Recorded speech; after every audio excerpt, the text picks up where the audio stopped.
It seems like every time you turn on the TV or read a news article, you hear about the dangerous effects of the opioid crisis in our country.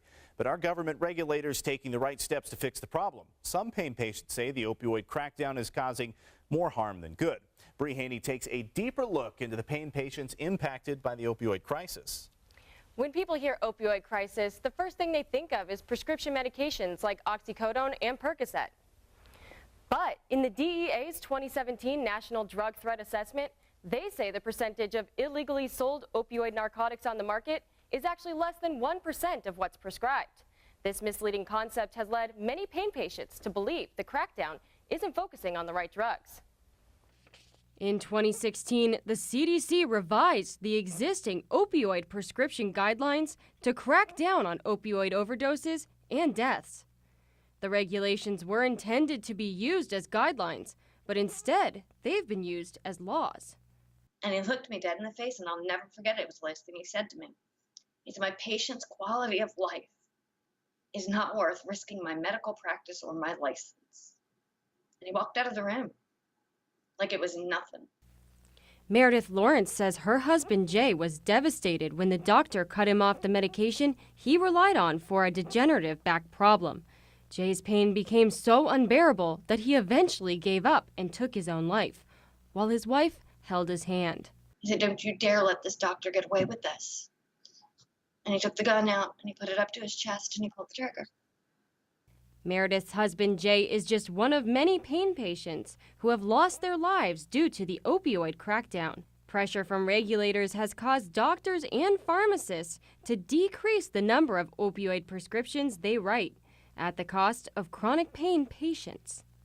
Many have been cut off of their medications by doctors, refused prescriptions at pharmacies, or are living with significantly decreased doses, making it difficult for them to survive. They're dictating doctor policy. There's no longer that Hippocratic oath. They've taken that away from the doctor and his ability to prescribe. I know my doctor wouldn't have shut me off. I had the same doctor for 30 years. Don Rettmeyer III spent his life serving as a Marine in the U.S. military. But when he returned home from service in 1987, Don was left with PTSD, a back injury, and high blood pressure. The pain of his injuries forced him to take opioid medications for more than 30 years before his doctors abruptly cut him off in 2014. He says the opioid crackdown is letting veterans fall through the cracks. They're turning a health problem into a criminal justice problem. That's what they're doing. They're criminalizing pain.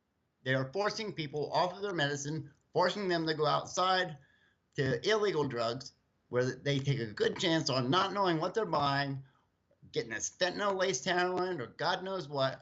Don admits he started growing his own marijuana to treat his pain after his doctors at the VA cut him off 3 years ago.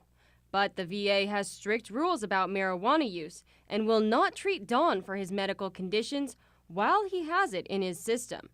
Don says without proper pain management or the legal ability to use his marijuana while seeking treatment, his quality of life has significantly decreased. I'm miserable. I can't leave my house. It's hard for me to get things done around the house. It's hard for me to care for myself. It's to the point where it's a problem. Even though he's faced tough times since the opioid crackdown, Don says he doesn't blame the doctors. He says he knows his doctor wouldn't have cut him off if it weren't for the CDC guidelines. Haney, 8 News Now. Pain patients like Meredith Lawrence have started to band together to fight the effects of the crackdown. She's now part of a group called the Pain News Network that helps pain patients connect with each other and share their stories. She hopes the group will help raise attention for the issue and put a face to the other side of the crisis.